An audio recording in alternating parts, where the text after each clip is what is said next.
3:30 Swan Feed. My name's Tony Winchester and I'm going to talk you through the Swan Feed this afternoon, ably assisted by Richard Neyman, who's going to brave the cold weather and go out and actually physically feed the swans. What we're going to do, I'm going to divide this sort of little gathering into three sections. To start off, there's going to be a party political broadcast, and you'll be delighted to hear it's not on behalf of President Mugabe. Well, I have thought about that. It'll be about the WWT. I'm then going to tell you a little bit about the land that you're looking at, using the map that I'm currently standing on as my guide. And for those of you that haven't noticed it, it's well worth a good look because it explains very much what News Watches is all about. And then Richard will go out and start feeding the swans, and I will of course tell you what he's doing and what birds he's feeding, a bit of background to each of the birds. So let's crack on. First things first, how many of you are already members of the WWT? Very good, thank you very much. I always ask this question because my goal today is to tell those of you that are members a little bit more about the WWT and what we're up to, and to persuade those of you that aren't members that this is such a wonderful charity that you want to become members. And on the way out, as you cross the barbed wire, we will make you sign the documents to become members. So thank you very much for your support. For those of you that don't know, the WWT was founded in 1946 by the guy whose bust is in the right-hand corner of the observatory, Peter Scott. Peter Scott was an avid conservationist who also founded the WWF, the World Wildlife Fund. And I think most people associate Peter Scott with saving birds and bird species, but it's actually a much deeper conservation approach that he's looking at, or wants us to continue, and that's the saving of the wetlands. And of course what you're looking at in front of you at the moment is a classic example of a wetland. And to sum up precisely what WWT is all about, and it's not just nay-nay gooses at Slimbridge and things like that, I want to talk about a bird called the Madagascar pochard. Now, as the name suggests, the bird emanates from Madagascar and was declared extinct in the 1990s.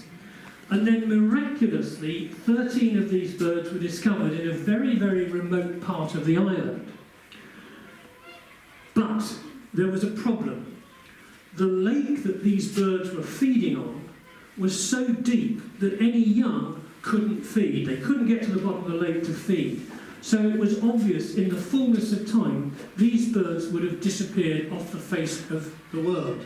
Now, to an old git like me, that's an irrelevance almost, but we are delighted today. We've got two little people, one who is 7.5 months old and one who is, I think, 8.5 months old, and it's important to them that we all do whatever we can to save wildlife and to save wetlands.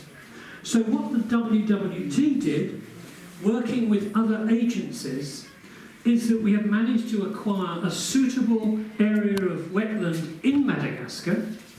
We've entered into a captive breeding program of these birds. We will be able to reintroduce them into this particular area in Madagascar. Bob's your uncle, they're going to be around for these kids to look at and their children and so on and so forth. And that long-term goal of saving wetlands and therefore saving the wildlife that's related to it is what the WWT is all about. So for those of you that want to help us, we are a charity, please consider joining, and then you'll be able to go to any one of our 10 reserves throughout the UK whenever you want. So that's the part of the little broadcast. Now, the gentleman on my right, who is just moving away slightly, now he's turning round, now he's looking at me, he is standing on the very edge of Downham Market. Okay, so just here on this wonderful map is Downham Market. Just here is Denver Sluice. And I will now walk the length of the ooze washes, thank you, my unpaid assistant, and all the way down here to Erith. And that's a 22.5 mile stretch of land which is a floodplain.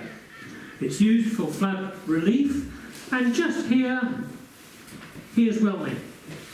So from there to there, the Ouse washes. Welney, the WWT, we have a 2.5 mile section of this land which we own, which stretches from the A1101, which is the road between Littleport and Wisbeach, to the pylons that you can see to my right. That's the extent of the length of our land. And if you look in front of you, you'll see a green bank, and if you come back about 200 metres, that's the breadth of our land. Now, the green bank and the river that you crossed over are the extremes of the Ouse washes in terms of they're the boundaries, and they are both man-made. So the one that you're looking at is the Old Bedford Cut, and the one that you walk over as you come over the bridge is the New Bedford. That one is tidal, that one is river water. And if you can think of a sort of circulatory flow, that explains a lot about the Ouse washes.